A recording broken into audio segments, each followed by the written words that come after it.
ಕೊಲೆ ಮಾಡ್ತೀವಿ, ನಿಮ್ಮ ಅಪ್ಪನ ಸಹಾಯ ಮಾಡಿವಿ ಅಂತ ಎದುರಿಸಿ ನನ್ನ ಮಗಂಗ್ ಮಾಡ್ಕೊಳಕ್ ಅವರೇ ಕಾರಣ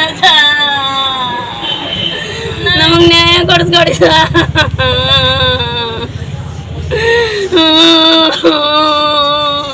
ನನ್ನ ಮಗನ ಸಾಗ ನ್ಯಾಯ ಕೊಡಿಸಿ. ದುಡ್ಡಿರೋರು ಒಂದು ಕೊಲೆ ಮಾಡ್ಬಿಟ್ರೆ ಜೀವಕ್ಕೆ ಬೆಲೆನೇ ಇಲ್ವಾ?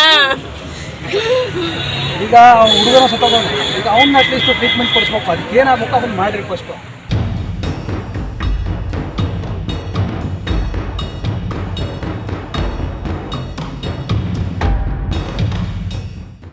ದಿನನಿತ್ಯ ಹಸುಗಳನ್ನು ಮನೆಯ ಮುಂಭಾಗ ಕಟ್ಟಿಕೊಳ್ಳುತ್ತಿದ್ದ ವಿಷಯವನ್ನೇ ಇಟ್ಟುಕೊಂಡು 49 ವರ್ಷದ ಶಂಕರ ಎಂಬಾತನಿಗೆ 9 ಮಂದಿ ಹೊಡೆದು ತುರ್ತು ಚಿಕಿತ್ಸಾ ಘಟಕದಲ್ಲಿ ಚಿಕಿತ್ಸೆ ಪಡೆಯುತ್ತಿದ್ದು, ಆತನ ಮಗ ಅಪ್ರಾಪ್ತ ಬಾಲಕ ನಾಗೇಂದ್ರ 24 ಗಂಟೆಯೊಳಗೆ ನಿಗೂಢವಾಗಿ ಹೆಣವಾಗಿರುವ ಘಟನೆ ನಂಜನಗೂಡು ತಾಲೂಕಿನ ಸಿಂಗಾರಿಪುರ ಗ್ರಾಮದಲ್ಲಿ ನಡೆದಿದೆ.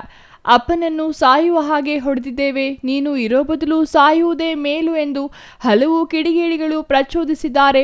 ಆದ್ದರಿಂದ ನೇಣಿಗೆ ಶರಣಾಗಿದ್ದಾನೆ ಎಂದು ಕವಲಂದೆ ಪೊಲೀಸ್ ಠಾಣೆಯಲ್ಲಿ ಆತನ ತಾಯಿ ದೂರು ದಾಖಲಿಸಿದ್ದಾರೆ. ಆದರೆ ಈ ಪ್ರಕರಣದಲ್ಲಿ 9 ಜನರ ಮೇಲೆ ಎಫ್ಐಆರ್ ದೂರು ದಾಖಲಾಗಿದ್ದು, ನನ್ನ ಮಗನ ಸಾವಿಗೆ ನ್ಯಾಯ ಕೊಡಿಸಿ ಎಂದು ತಾಯಿ ಲಕ್ಷ್ಮಿ ಕಣ್ಣೀರು ಹಾಕಿದ್ರು. ಕಿಡಿಗೇಡಿಗಳನ್ನು ಬಂಧಿಸಿ ಶಿಕ್ಷೆಗೆ ಒಳಪಡಿಸಿ ಎಂದು ಒತ್ತಾಯಿಸಿದ್ದಾರೆ. ಆಕೆಯ ಆಕ್ರಂದನ ಮುಗಿಲು ಮುಟ್ಟುವಂತಿದೆ.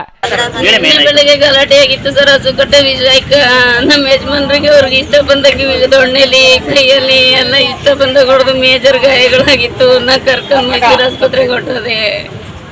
ನಾವು ಬರೋ ತನಕ ನನ್ನ ಮಗನ ಬರಗಂಟ ಅಟ್ಟಾಡ್ಸ್ಕೊಂಡು ಹೋದ್ಗಾಡಿ ಅವನ ಕೊಲೆ ಬೆದರಿಕೆ ಹಾಕಿ ನಿನ್ನ ಹಂಗ್ ಮಾಡ್ತೀವಿ ಹಿಂಗ್ ಮಾಡ್ತೀವಿ, ನಿಮ್ಮ ಅಪ್ಪನ ಸಹಾಯ ಹೆಂಗಾಗಿ ಮಾಡಿವಿ, ನಿನ್ನೂ ಸಾಯಿಸ್ತೀವಿ ಅಂತ ಕೊಲೆ ಬೆದರಿಕೆ ಹಾಕಿ ಎಚ್ಚರಿಕೆ ಹಾಕಿ ಅವನ್ನ ಭಯಪಡಿಸಿ ಅವನು ಸೂಸೈಡ್ ಮಾಡ್ಕೋಬೇಕು ಹಂಗ್ ಮಾಡೋದ ಅವರೇ ಕಾರಣ ಅದಕ್ಕೆಲ್ಲ.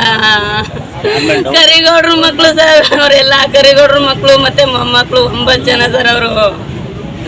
ಅವರೆಲ್ಲ ಒಂದೇ ಮನೆಯವರು 9 ಜನ ಸರ್. ನಾವು ಗಂಡ ಹೆಂಡತಿ ಮಗ ಮಾತ್ರ ನಮ್ ಬಿಡ್ಸೋರು ಇಬ್ರೇ ಇದ್ದಿತ್ತು, ಇನ್ಯಾರು ಇರ್ಲಿಲ್ಲ. ನನ್ನ ಮಗನ ಸಾವು ಅವರೇ ಕಾರಣ. ನನ್ನ ಗಂಡನ ಇವತ್ತು ಸೈತಾನ ನಾಳೆ ಸೈತಾನ ಗೊತ್ತಿಲ್ಲ, ನಮಗ್ ನ್ಯಾಯ ಕೊಡಿಸ್ಬೇಕು.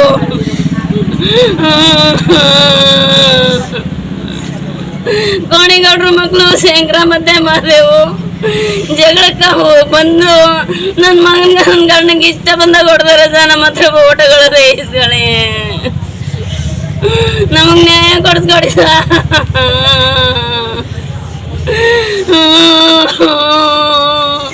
ನನ್ನ ಮಗನ ಸಾಗ ನ್ಯಾಯ ಕೊಡಿಸಿ.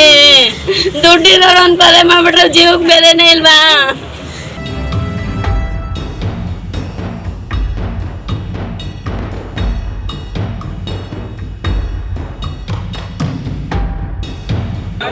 ಇಬ್ಬರು ಹಾಕೊಂಡ್ಬಿಟ್ಟಿದ್ದೀನಿ. ಅವನ ಅಪ್ಪನ ಆಸ್ಪತ್ರೆಗೆ ಕರ್ಕೊಂಡ್ಬಿಟ್ಟಿದ್ದೀನಿ. ಬಾಗಣ್ಣ ವಾರ್ನಿಂಗ್ ಕೊಟ್ಟಿದ್ದಾರೆ. ಅವನು ಕೆರೆಗೆ ಹೋಗಿದ್ದು ದನ ಇಟ್ಕೊಂಡು ವಾರ್ನಿಂಗ್ ಕೊಟ್ಟಿದ್ದಾರೆ. ಬಟ್ ಅವನೇ ಬಂದು ಹೋಗ್ಬಿಟ್ಟು ಬತ್ತಿ ಕಚ್ಚಿಗಪ್ಪ ಅಂದ್ಬಿಟ್ಟು ಮನೆಗೆ ಹೋಗಿದ್ದಾನೆ. ಮನೆ ಹೋಗಟ ಬರ್ದಿಟ್ಟು ಇದನ್ನೆಲ್ಲ ಬರ್ದು ಇದು ಮಾಡಿದ್ದಾನೆ. ಇನ್ನೂ ಮುಗಿಸ್ತೀನಿ ಅಂತ ಅವ್ರು ಇನ್ನೂ ಮುಗಿಸ್ತೀನಿ ಅಂದರೆ ನಿಮ್ಮ ಅಪ್ಪನೇ ಹೋದ್ಮೇಲೆ ನೀವೇನು ಮಾಡೋಕ್ಕಾಗಲ್ಲ ಅಂದರೆ ಅದು ನಮ್ಗೆ ಇದು ಮಾಡ್ಬೇಕು. ನೀವು ದಯವಿಟ್ಟು ನಮಗೆ ಹೋಗಾರ ಕೊಟ್ಟು ಇದು ಮಾಡ್ಬೇಕು. ತುಂಬ ಫ್ರ್ಯಾಕ್ಚರ್ ಆಗಿದೆ, ತಲೆಗಿಲೆ ಎಲ್ಲ ಮುಖ ಗಿಕ್ಕ ಎಲ್ಲ ಫುಲ್ ಫ್ರ್ಯಾಕ್ಚರ್ ಆಗಿದೆ. ಅವರು ಟ್ರೀಟ್ಮೆಂಟ್ ತಗೊಳ್ಳೋದಕ್ಕೆ ಒಪ್ಕೊಂತ ಇಲ್ಲ. ಅವ್ರಿಗೂ ಆಪರೇಷನ್ ಆಗಬೇಕು ಅಂತ ಹೇಳ್ತಾ ಇದ್ದಾರೆ. ಈಗ ಅವ್ರ ತಂದೆ ಏನು ಹೇಳ್ತಾ ಇದ್ದಾರೆ, ಇದೆಲ್ಲ ಕ್ಲಿಯರ್ ಆಗಿ ಇದೆಲ್ಲ ಇದಾಗಿ ಅವರೆಲ್ಲ ಅರೆಸ್ಟ್ ಆಗುತ್ತೆ ಅನ್ಕೊಂಡು ನಾನು ಟ್ರೀಟ್ಮೆಂಟ್ ತಗೊಳ್ಳಲ್ಲ ಅಂತ ಹೇಳ್ತಾ ಇದ್ದಾರೆ. ತಂದೆ ತುರ್ತು ಚಿಕಿತ್ಸಾ ಘಟಕದಲ್ಲಿ, ಮಗ ಶವಾಗಾರದಲ್ಲಿ ಎಂಬ ಪ್ರಶ್ನೆ ಎಲ್ಲರನ್ನೂ ಕಾಡತೊಡಗಿದೆ. ಈಗಾಗಲೇ ಕಿಡಿಗೇಡಿಗಳು ಎಲ್ಲರೂ ತಲೆಮರೆಸಿಕೊಂಡಿದ್ದಾರೆ. ಪೊಲೀಸರು ಆರೋಪಿಗಳಿಗೆ ಬಲೆ ಬೀಸಿದ್ದು, ತನಿಖೆಯಿಂದ ಮಾತ್ರ ಸತ್ಯಾಸತ್ಯತೆ ಹೊರಬರಬೇಕಿದೆ. Kumar, CTV news, Nanjangud. ನನ್ನ ಮಗನ ಎದುರಿಸಿ ಬೆದರಿಸಿ ಹಂಗ್ ಮಾಡ್ತೀವಿ ಹಿಂಗ್ ಮಾಡ್ತೀವಿ, ನಿನ್ ಕೊಲೆ ಮಾಡ್ತೀವಿ, ನಿಮ್ಮ ಅಪ್ಪನ ಸಹಾಯ ಮಾಡಿವಿ ಅಂತ ಎದುರಿಸಿ ನನ್ನ ಮಗಂಗ್ ಮಾಡ್ಕೊಳಕ್ ಅವರೇ ಕಾರಣ ನಮಗ್ ನ್ಯಾಯ ಕೊಡಿಸ್ಕೊಡಿ